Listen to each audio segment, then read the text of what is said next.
मी म्हणजे कल्ला, मी म्हणजे यारी, मी इन्फॉर्मेशनची दुनिया भारी. मी म्हणजे कल्ला, मी म्हणजे यारी, मी इन्फॉर्मेशनची दुनिया भारी. मी म्हणजे ड्रामा, मी म्हणजे गाणी, मी म्हणजे गप्पांची रंगत न्यारी. मीच आहे रेडिओ, मीच आहे तुमची वाणी. PCTs infinity, PCTs infinity, PCTs infinity, PCTs infinity. PCTs infinity 90.4 FM reflecting you. नमस्कार श्रोते हो, पिंपरी चिंचवड एज्युकेशन ट्रस्टच्या इन्फिनिटी कम्युनिटी रेडिओकडून तुम्हा सर्वांना विजयादशमीच्या खूप खूप शुभेच्छा. मी माधुरी, माझ्यासोबत आहे विराज आणि मी विद्या. आम्ही तिघेही आपल्याला सुरुवातीलाच या दसऱ्याच्या भरभरून शुभेच्छा देतो आहोत. आपल्याला अश्विन शुद्ध दशमीच्या या दिवशी अनेक सीमांचं उल्लंघन करता यावं अशीच सदिच्छा व्यक्त करतो. नक्कीच आजचा हा आनंदाचा दिवस 3.5 मुहूर्तांपैकी एक असा हा शुभ मुहूर्त आपल्या सगळ्यांच्या घरी आज चैतन्याचं, आनंदाचं, उत्साहाचं वातावरण आहे. कारण आज साजरी होते आहे विजयादशमी. नवरात्रीच्या निमित्ताने श्रोते हो, नवधारा हा कार्यक्रम आपण इन्फिनिटीवरून प्रसारित केला. या 9 दिवसांमध्ये देवीच्या संदर्भातल्या किंवा आपल्या संस्कृतीच्या संदर्भातल्या अनेक गोष्टी आपण जाणून घेतल्या. अंधाराकडून प्रकाशाकडे नेणारा आपला प्रत्येक सण असतो. त्याच अनुषंगाने 9 वेगवेगळ्या विषयांमधलं अधिक ज्ञान मिळवण्याचा प्रयत्न आपण या नवधारा कार्यक्रमामधून केलेला आहे. आणि याचीच फलश्रुती म्हणूया, आज विजयादशमीच्या दिवशी आपल्याकडे या 9ही विषयांमधलं थोडंसं का होईना पण ज्ञान जमा झालेलं आहे. अशाच पद्धतीने प्रत्येक सणाचा आपल्या स्वतःच्या उन्नतीसाठी आपण फायदा करून घेतला तर तो सण आपल्याला नक्कीच खूप मोठं फळ देऊन जाणार आहे. नक्कीच. आणि तू आत्ता जसं म्हणालीस तसं आपण अंधाराकडून प्रकाशाकडे ही वाटचाल करतो आहोत. आणि दसऱ्यानंतरचा सगळ्यात महत्त्वाचा मोठा सण हा प्रकाशोत्सवच असतो. त्याच्या आधीची ही एक पायरी आहे. ह्या विजयादशमीच्या निमित्ताने आपण ज्या आयामांचा आज उल्लेख करणार आहोत ते कोणकोणते आहेत विद्या? आयाम तसे बघायला गेले तर खूप आहेत. म्हणजे आपण विचार सुद्धा करणार नाही इतक्या गोष्टींचं उल्लंघन आपण आज खरं तर करणार आहोत. आणि आपल्याबरोबरच आपल्या सोबतीनं आपल्या श्रोत्यांनी सुद्धा या सीमांचं उल्लंघन करायचं आहे. तसं बघायला गेलं तर भारताचा इतिहासच खरं तर सीमोल्लंघनापासून सुरुवात होतो. म्हणजे बाहेरील लोकांनी आपल्यावर इतकी आक्रमणं केली, पण ही आक्रमणाचा इतिहास न राहता आपल्या पूर्वजांनी ती शस्त्र बाळगली आणि ती गाजवली सुद्धा. आणि हा दिवस विजयोत्सव म्हणजे विजयाचा दिवस म्हणून शौर्याचा विजयाचा दिवस ठरलेला आहे. आणि अशा पद्धतीनं आपण ते सीमोल्लंघन केलं आणि ही प्रथा खरं तर त्यावेळपासून सुरू झाली. अगदी बरोबर आहे विद्या. तुला माहितीये का, आणि पावसाळ्याचे दिवस संपून म्हणजे ओले दिवस संपून जेव्हा दसऱ्यानंतर कोरडे दिवस चालू होतात त्यावेळेला पूर्वीचे राजे त्यांच्या संपूर्ण सैन्यासह नव्या मोहिमा गाजवण्यासाठी, नवीन पराक्रम गाजवण्यासाठी म्हणून बाहेर पडत असत. तो दिवस सुद्धा दसऱ्यानंतरचा असायचा किंवा दसऱ्याला या मोहिमांचा शुभ मुहूर्त व्हायचा. 3.5 मुहूर्तांपैकी एक महत्वाचा पूर्ण मुहूर्त म्हणून दसऱ्याला आपल्याकडे मान्यता दिलेली आहे. खरंय. म्हणूनच आज सुद्धा विराज आपण अनेक चांगल्या गोष्टींचा मुहूर्त हा दसऱ्याला करत असतो. अगदी बरोबर आहे. म्हणजे नवीन गोष्टींची खरेदी असो किंवा नवीन संकल्प असो, प्रत्येकाला दसरा हा मुहूर्त गाठायचा असतो. अगदी बरोबर. कुठलीही नवीन गोष्ट या मुहूर्तावर सुरू केली तर तिची वृद्धी होते असा एक विचार आपल्या मनामध्ये असतोच. आणि कुठलीही नवीन गोष्ट चांगल्या मुहूर्तावर आपल्या आयुष्यामध्ये यावी हा सुद्धा नक्कीच याच्यामध्ये विचार असतो. अगदी बरोबर आहे. याच्यामध्ये फक्त वैयक्तिक विचारच अंतर्भूत नाही आहे, तर ह्याच्यामध्ये अख्ख्या समाजाचा सुद्धा विचार अंतर्भूत आहे. आपण दसऱ्याला आपट्याची पानं जी सोनं म्हणून लुटतो, तर ते लुटणं म्हणजे समाजामध्ये वाटणं आहे. ते स्वतःला नाही ठेवायचं आहे. उदाहरणार्थ आपण ज्ञानाच्या बाबतीत म्हणूयात किंवा चांगल्या गोष्टींच्या बाबतीत म्हणूयात, तर ह्या सगळ्या समाजापर्यंत आपल्याला पोहोचवण्याचा सुद्धा हा एक दिवस आहे. बिलकुल. तू आता ज्ञान ही संकल्पना मांडल्यावरती मला दानाची आठवण झाली की लुटण्यासाठीचं ते आपट्याचं पान किंवा सोनं म्हणून आपण ते लुटत असतो.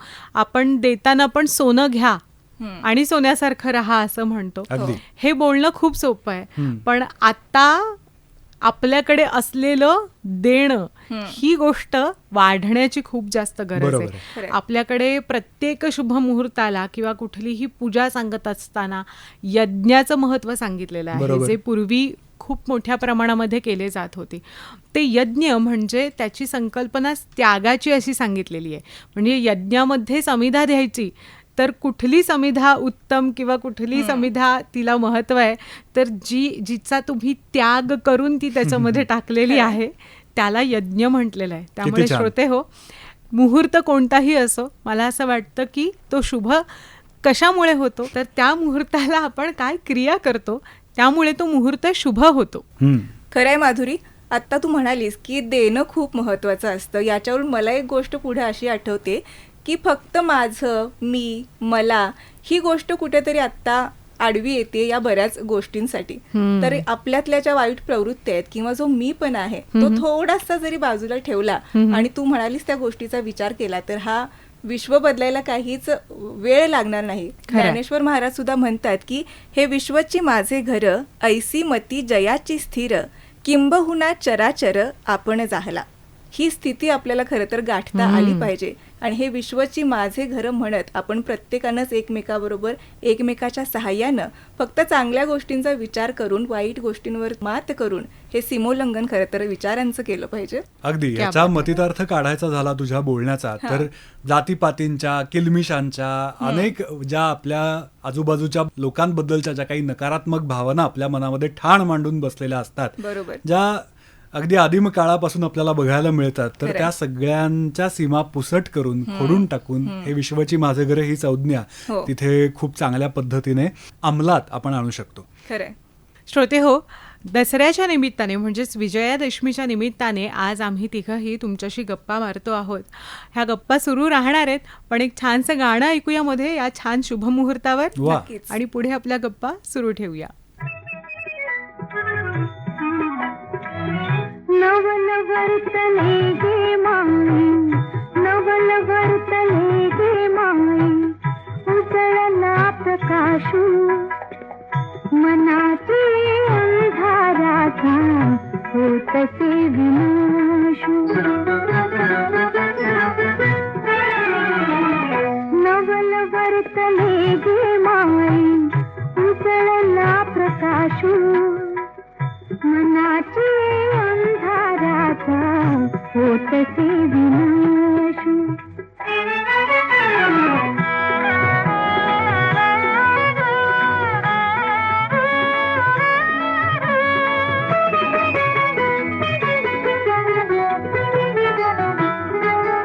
हास केली ती ओठी, अद्भुतची झाली गोठी.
श्रोते हो, विजयादशमी निमित्त आपण ऐकतो आहोत नवधारा या कार्यक्रमाचा आजचा शेवटचा भाग.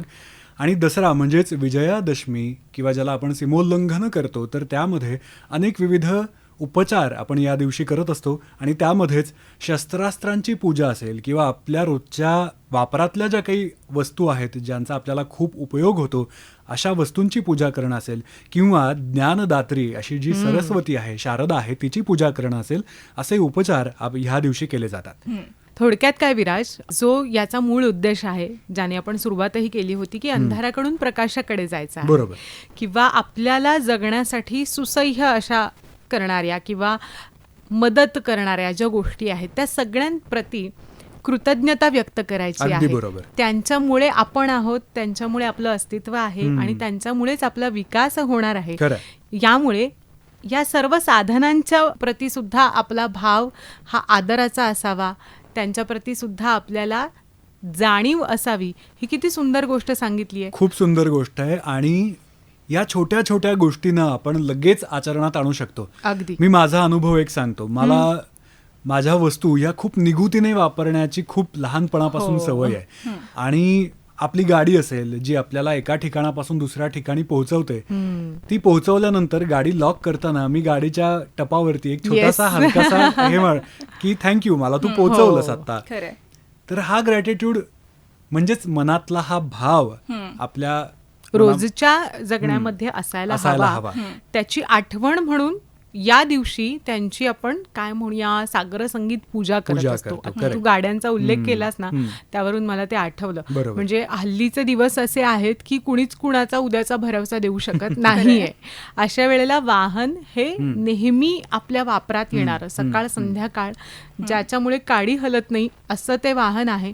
आणि त्या वाहनाप्रती जेव्हा पूजा आपण या दिवशी करतो तेव्हा खरंच किती काळजीने, किती मायेने आणि किती जाणीवेने ती पूजा आपण खरं तर करायला हवी. बरोबर. प्रत्येक वाहनामध्ये बाप्पाची मूर्ती ही त्याच विश्वासासाठी, त्याच आधारासाठी म्हणून आपण ठेवत असतो. मला एक गंमत यातली अशी वाटली की जसं आपल्याकडे म्हणजे आपल्या संस्कृतीमध्ये मोठ्यांच्या पाया पडायचा, त्यांचा आशीर्वाद घ्यायचा, त्यांचं मार्गदर्शन घ्यायचं हे सांगितलेलं आहे. का? कारण ते आपल्याला मार्ग दाखवत असतात आणि त्यांच्या पावलांवर पाऊल ठेवून आपण चालणार असतो. त्याच पद्धतीने या गोष्टी जरी निर्जीव असल्या तरी त्या आपल्या जिवंत आयुष्याचा खूप अविभाज्य असा भाग आहेत. म्हणून निर्जीव गोष्टींमध्ये सुद्धा भाव कोण ओतू शकतं तर आपण ओतू शकतो. आणि म्हणून तो आपल्यालाच ओतण्याचा उपचार सांगितलाय. अनेक उपचार आता नवीन पिढी जेव्हा सण आपले अडॉप्ट करते आहे किंवा पुढे नेते आहे तेव्हा कार्यकारण भाव प्रत्येक गोष्टीचा विचारला जातोय. पण हा जो उपचार आहे आपल्याकडे असलेल्या सगळ्या छान गोष्टींची पूजा करणं, हा मला वाटतं खूप सहजगत्या ही सगळी पिढी मान्य करते आणि तो खूप छान उत्साहाने सण साजरा सुद्धा करते. नक्कीच. आणि नव्या स्वरूपात का होईना पण तो सण साजरा होतोय. आणि जसं आपण आता म्हणतोय की ही छोटीशी कृती ही आपण त्याच्याशी कनेक्ट होऊ बघतोय. एकमेकांशी आज कनेक्टेड असणं हीच मोठी काळाची गरज निर्माण झालेली आहे. त्यामुळे ह्या छोट्या छोट्या गोष्टींमधून भले ती ग्रॅटिट्यूडची भावना असेल, समाधानाची भावना असेल किंवा कुतूहल असेल, प्रश्न विचारणं असेल, तू जसं आता म्हणालीस नवीन पिढी प्रश्न विचारते, हे कनेक्शन कुठेतरी आपल्याला सांभाळून ठेवायचं आहे. मग ते निर्जीव गोष्टींची असो किंवा सजीव गोष्टी असतील. मला या गोष्टीवरून एक गोष्ट पुढे सांगायची आहे, ती म्हणजे आपण आता म्हणालो की गाडी असेल किंवा आपल्या ज्ञानात भर पाडतील अशी पुस्तकं असतील, ही सगळी आपल्या सोबतीला आहेत आणि त्याचा आज आपण ग्रॅटिट्यूड व्यक्त करतोय. ही जशी आपल्या सोबतीला आहेत किंवा आपलं आयुष्य घडवतात ही पुस्तकं किंवा जे ज्ञान आहे ते, त्याचबरोबर आपली जी नाती आहेत ती सुद्धा आपलं आयुष्य समृद्ध करत असतात. या नात्यांचं सीमोल्लंघन सुद्धा झालं पाहिजे. पण ते कशा अर्थानं? तर आपल्याला असे आपले मित्रमैत्रिणी असतील, आई वडील असतील, नातेवाईक असतील, बऱ्याच गोष्टी आपण त्यांच्याकडून शिकतो, ते आपले सोबती असतात. पण कधीतरी अशी एखादी गोष्ट घडते, खटकते आणि आपण त्यापासून दूर जातो किंवा तेवढीच एक गोष्ट आपण लक्षात ठेवतो. तर असा जो आपला स्वभाव आहे किंवा हा जो आपला विचार आहे तो थोडासा बाजूला केला आणि ह्या सगळ्यांवरती जर आपण मात केली, आपल्या मनात अनेक द्वंद्व चालू असतात आणि त्याच्यावर विजय मिळवता आला पाहिजे. तर हे द्वंद्व सुद्धा कुठेतरी थांबलं पाहिजे, विजय मिळवला पाहिजे आणि सगळी नाती सुंदर परत एकदा आपण जगलो पाहिजे. आणि आज आपण हे खरं तर ठरवणं गरजेचं आहे. अगदी. आपण असा पण एक त्याचा अर्थ लावू शकतो की आपण खूप बेट करून जे जगतो आहोत, माणसाची स्वतंत्र बेट झालेली आहेत प्रत्येक माणसाची, ते स्वतंत्र जे बेट आहे त्याचं सर्कल आता वाढवण्याची गरज आहे आणि तुम्ही विश्वामित्र होण्याची फार गरज आहे आताच्या काळामध्ये. अगदी बरोबर. तर स्वतःच्या सीमा ओलांडून जरा दुसऱ्यांकडे जर का तुम्ही पाहिलं, स्वतः पुरता विचार न करता जर दुसऱ्याचा विचार केला तर त्यातून मिळणारं समाधान हे खूप मोठं असतं, तुमच्या त्या संकुचित बेटापेक्षा खूप मोठं असतं. अगदीच. येस, बिलकुल. आणि सगळ्यात महत्वाचं म्हणजे आपल्यामध्ये असलेल्या ज्या प्रवृत्ती आहेत, मग अहंकार असेल, मीपणा असेल, भीती सुद्धा असते. आपण एखादी गोष्ट करायची म्हटलं तर आधी घाबरतो, म्हणजे प्रयत्न करत नाही की होईल की नाही होईल माहिती नाही. एखाद्या मोठ्या व्यक्तीबरोबर जाऊन बोलायचं जरी झालं तरी मनात धाकधूक असते, पण ही भीतीच आपल्या अपयशाला कारणीभूत असते. आणि आपल्याला जर यशस्वी व्हायचं असेल तर मनातली ही भीड काढून टाकली पाहिजे, भीतीवर आपण विजय मिळवला पाहिजे आणि हे खऱ्या अर्थाने सीमोल्लंघन झालं पाहिजे. आणि सगळ्यात महत्त्वाचं म्हणजे आपल्यावर होत असलेला अन्याय हा सहन न करता या सहनशीलतेचं सीमोल्लंघन झालं पाहिजे. चांगला मुद्दा मांडलास तू, खरंच आहे. कारण जेव्हा तुमचा आवाज दाबला जातो त्यासारखी वाईट गोष्ट कोणाच्याही आयुष्यात नसेल, पण तुमचा स्वतःचा आत्मविश्वास इथे कामी येतो की तुम्ही कुठल्याही दबावाला बळी न पडता त्या अन्यायाविरुद्ध जेव्हा उभे राहता त्यावेळेला तुम्ही एकटे नसता, तर त्यावेळेला सगळे लोक, सगळा समाज तुमच्या पाठीशी उभं राहायला आवर्जून येतो. आणि तू जसं मगाशी म्हणालीस तसं हे आपल्याच मनातले जे षड्रिपू आहेत, राग, लोभ, मोह, द्वेष, मत्सर, तिरस्कार, जे काही ह्या गोष्टी आहेत, हे आपल्या मनाला आतून खात असतात, जे आपल्याला दिसत नाहीत. आणि मग समोरचा माणूस प्रगती करतोय, आपली का होत नाहीये असे प्रश्न आपल्या मनामध्ये उपस्थित होतात. तर कुठेतरी अंतर्मुख होण्याची सुद्धा गरज आहे. अगदीच. क्या बात आहे. विजयादशमीच्या निमित्ताने श्रोते हो, या गप्पा सुरू आहेत इन्फिनिटी कम्युनिटी रेडिओवर. मी माधुरी, माझ्यासोबत विराज आणि विद्या. आम्ही तिघेही नवधारा या नवरात्र विशेष कार्यक्रमाच्या अंतर्गत आजचा हा शेवटचा भाग तुमच्यासाठी सादर करतो आहोत. मग आता श्रोते हो, आता आपण सगळं तत्वज्ञानाविषयी बोललो की काय करायला पाहिजे. असं नुसतं बोलणं सोपं असतं श्रोते हो, पण प्रत्यक्षात काय नेमक्या गोष्टी करायच्या हे एक भलं मोठं प्रश्नचिन्ह घेऊन आपल्यासमोर अशा दत्त म्हणून उभ्या टाकलेल्या असतात. मग आपण काय करू शकतो? तर अनेक गोष्टी आपल्याला करायच्या असतात, पण आपण यशस्वी होऊ का, जसं आत्ता विद्या म्हणाली तसं आपल्याला एक भ्रांत पडलेली असते. तर या अपयशावरती किंवा अविश्वासावरती किंवा आत्मविश्वास जो आपल्यामध्ये डळमळीत असतो त्याच्यावरती विजय मिळवून नवीन कौशल्य आपण शिकायला पाहिजेत. ज्या कुठल्या गोष्टी तुम्हाला नव्याने शिकाव्याशा वाटतायत त्या तुमच्या कम्फर्ट झोनच्या बाहेर जाऊन तुम्ही त्या शिकायला पाहिजेत. त्याचा उपयोग फक्त तुम्हालाच नाही तर बाकीच्या बऱ्याच जणांना सुद्धा होणार आहे. जिथे ज्या गोष्टींचा अभाव आहे, उदाहरणार्थ कुठे शिक्षणाचा अभाव असेल, कुठे आरोग्याचा अभाव असेल, कुठे वैचारिक प्रगल्भतेचा अभाव असेल, तर अशा ठिकाणी सुद्धा आपल्याकडे जी कौशल्य आहेत किंवा आपल्याकडे जे ज्ञान आहे ते तिथे जाऊन आपल्या ज्योतीनं ती ज्योत पेटवण्याचा नक्की प्रयत्न करायला पाहिजे. म्हणजे थोडक्यात काय, स्वतःशी घातलेल्या ज्या काही रेषा आहेत, जी काही सीमा आहे ती स्वतःच ओलांडणं खूप गरजेचं आहे. अगदी बरोबर. त्याचबरोबर आता थंडीचे दिवस चालू होणार आहेत. पाऊस तर मजबूत पडलेला आहेच, त्यामुळे थंडी सुद्धा जोरदार पडणार आहे अशी सगळ्यांचीच खात्री झालेली आहे. पण आता थंडी आहे त्यामुळे शरीराला ऊर्जा मिळेल असा व्यायाम सुद्धा आपल्याला करायला पाहिजे, जो आपण वर्षभर अजिबात करत नाही. आणि हिवाळा आला की आपल्याला व्यायामाची आठवण होते. तेव्हा या आळसाच्या सीमा ओलांडून आता आपण व्यायामाला सुरुवात करूया आणि तो वर्षभर जोपासूया, आपलं शरीर सुदृढ करूया. आणि सगळ्यात महत्त्वाचं म्हणजे सीमोल्लंघन आपण जे म्हणतो ते म्हणजे वाईटावर चांगल्याचा विजय एवढ्यापुरताच हा अर्थ मर्यादित राहत नाही. तू जसं म्हणालास की व्यायाम केला पाहिजे. जर कोणी व्यायाम करत असेल किंवा इतर कुठल्याही चांगल्या गोष्टी करत असेल, मी आज एका पायरीवर आहे तर तीच पायरी मी आयुष्यभर ठेवणार आहे का? तर नाहीये. तर त्या पायरीचं पण उल्लंघन झालं पाहिजे आणि एक स्टेप पुढं अशी प्रगती आपली होत जाणं हे सुद्धा एक सीमोल्लंघनच. अगदी बरोबर. वा. त्यामुळे शारीरिक असो, वैचारिक असो, भावनिक असो, सगळ्याच बाबतीमध्ये उन्नतीकडे नेणारा मार्ग आपल्याला स्वीकारायचा आहे. आजच्या दिवशी रावण दहन केलं जातं.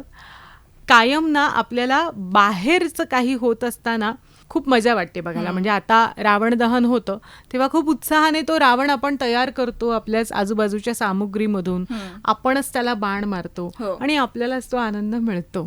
पण ही किती सहज सोपी गोष्ट आहे, म्हणून ती समूहाने केली जाते.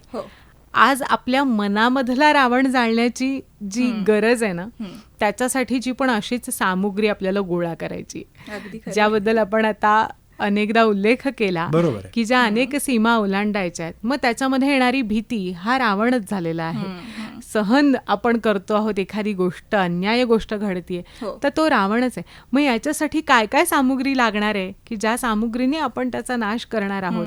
बाण कोणाला मारायचा आहे? बाण आपल्यालाच मारायचा आहे. आपल्यासाठी दुसरा कोणी राम उभा राहील याची आपण वाट बघत राहिलो तर हा रावण कधीच नष्ट होणार नाहीये. अगदीच. त्यामुळे आपल्या आजूबाजूच्या सामुग्रीतून, म्हणजेच काय, आपल्या आजूबाजूला असणारे वडीलधारे असतील, पुस्तकं असतील, आपले मित्रमैत्रिणी असतील, ज्ञानाचे अनेक मार्ग आपण आज चोखाळू शकतो.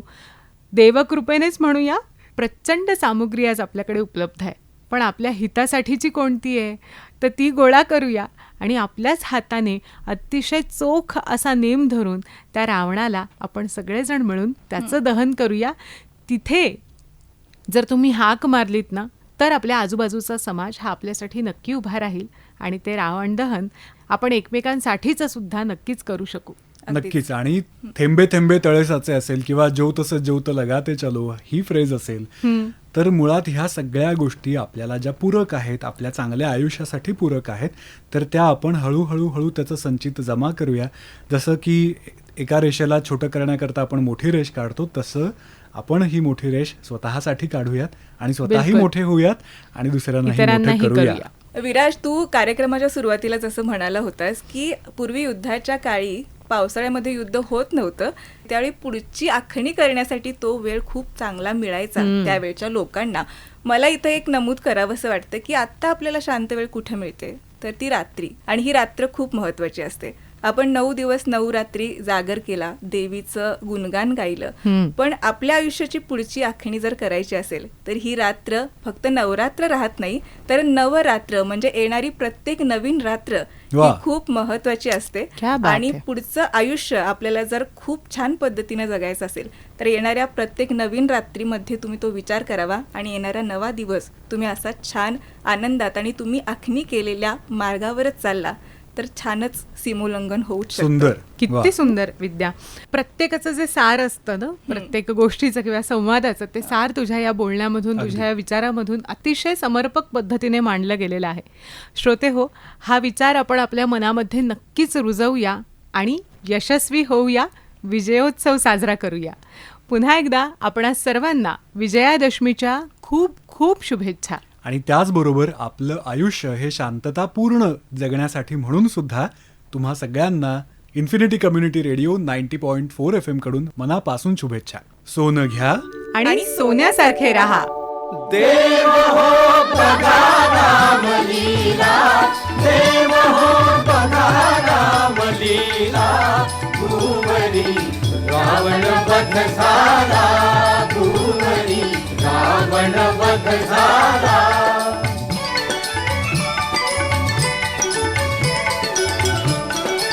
दाही दिशांची मुखे उजळली, कंपरहित ती अवनी झाली. दाही दिशांची मुखे उजळली, कंपरहित ती अवनी झाली. रवी प्रभेते स्थिरता आली, रवी प्रभेते स्थिरता आली. पातली महत्भाग्य वेळा, पातली महत्भाग्य वेळा. भूवरी रावण वध झाला, भूवरी रावण वध झाला.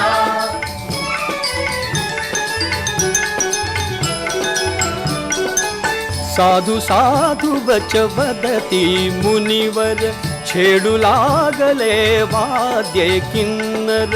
साधू साधू वच वदती मुनिवर, छेडू लागले वाद्ये किन्नर. प्रमोद उसळे भूलोकावर, प्रमोद उसळे भूलोकावर. हो सुरांचा महारिपू मेला, सुरांचा महारिपू मेला. भूवरी रावण वध झाला, भूवरी रावण वध झाला.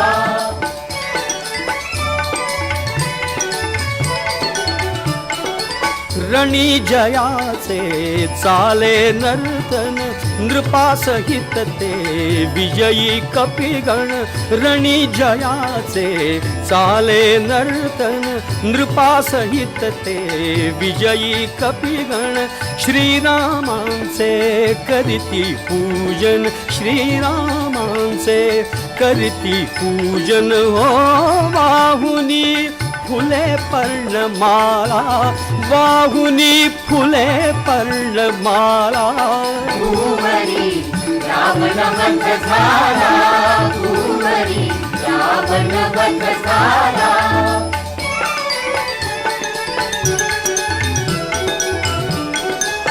जय जय बोला उच्च रवाने कल्पतरूंची फेका सुमने जय जय बोला उच्च रवाने कल्पतरूंची फेका सुमने फेका रत्ने मणि भूषणे फेका रत्ने मणि भूषणे जय श्री लाभे सत्याला जय श्री लाभे सत्याला भूवरी रावण वध झाला भूवरी रावण वध झाला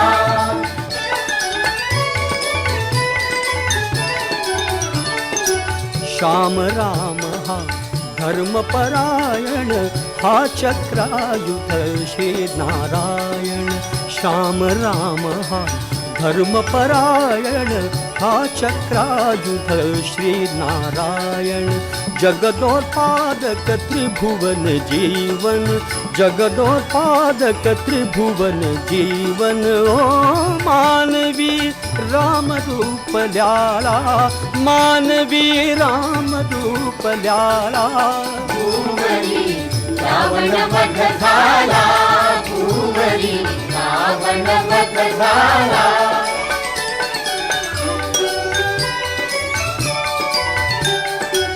हा उत्पत्ती स्थिती लयकारक पद्मनाभ हा त्रिभुवन तारक हा उत्पत्ती स्थिती लयकारक पद्मनाभ हा त्रिभुवन तारक शरण्य एकच खल संहारक शरण्य एकच खल संहारक आसरा हाच ब्रह्म गोला आसरा हाच ब्रह्म गोला भूवरी रावण वध झाला भूवरी रावण वध झाला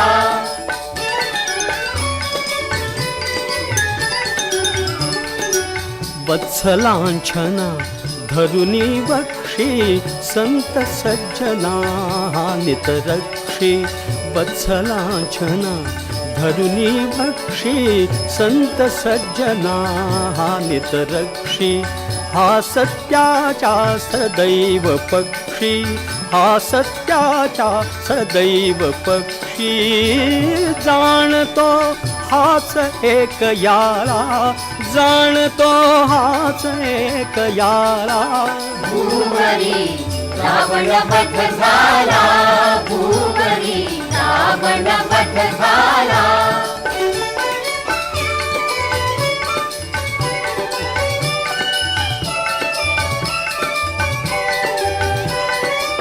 हा श्री विष्णु कमला सीता स्वये जाणता असून नेणता हा श्री विष्णु कमला सीता स्वये जाणता असून नेणता युद्ध करी हे जगता करिता युद्ध करी हे जगता करिता दाखवी अतुल राम लीला दाखवी अतुल राम लीला भूवरी रावण वध झाला भूवरी रावण वध झाला देव हो बघा राम लीला देव हो बघा राम लीला भूवरी रावण वध झाला भूवरी रावण वध झाला